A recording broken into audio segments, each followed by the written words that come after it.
This is my dog. Her name is Mocha. She is a 2-year-old micro bully, and as you can see, she's the biggest San Francisco 49ers fan. When I was a kid, I was really outgoing, but I was a little shy. A combination of everything. I really like sports, playing outside, and play a lot of video games growing up as well. What made me want to become a counselor was when I realized that students need a lot of help, support to do whatever they want to do after high school. I was fortunate that I had a great counselor that walked me through everything that I had to do to continue with my education, and I wanted to replicate that type of support for other students in my journey. What my counselor did to inspire me was that he believed on my potential to continue with my education.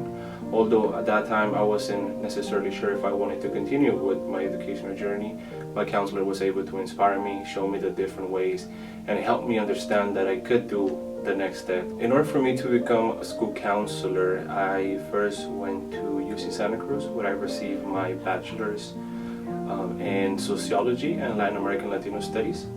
And then I continued to Cal State San Bernardino, where I received my master's in counseling and guidance, as well as my PPS credential. PPS credential, the Pupil Personnel Services credential, is what anybody needs to become a school counselor.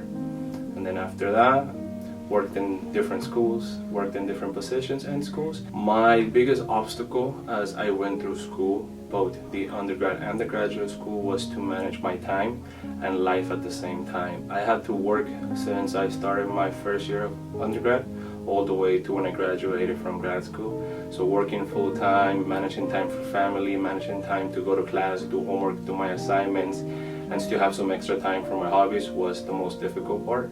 At times, schoolwork took the whole weekend when I wanted to do something that weekend or I had something else to do.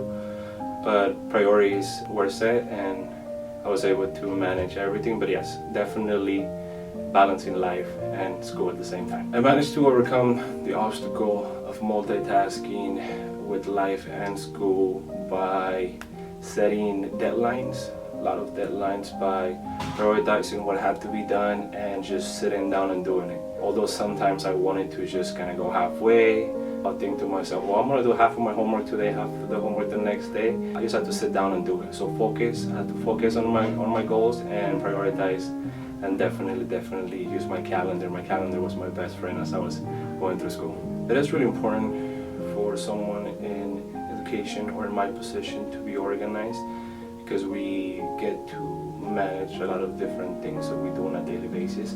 Hence, once again, my calendar, my Google Calendar is still my best friend, so I can keep everything organized, from my meetings with students or meetings that I have to do, different trainings and other obligations that I have.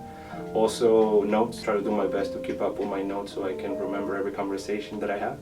It is hard to remember everything when you talk to so many people on a daily basis.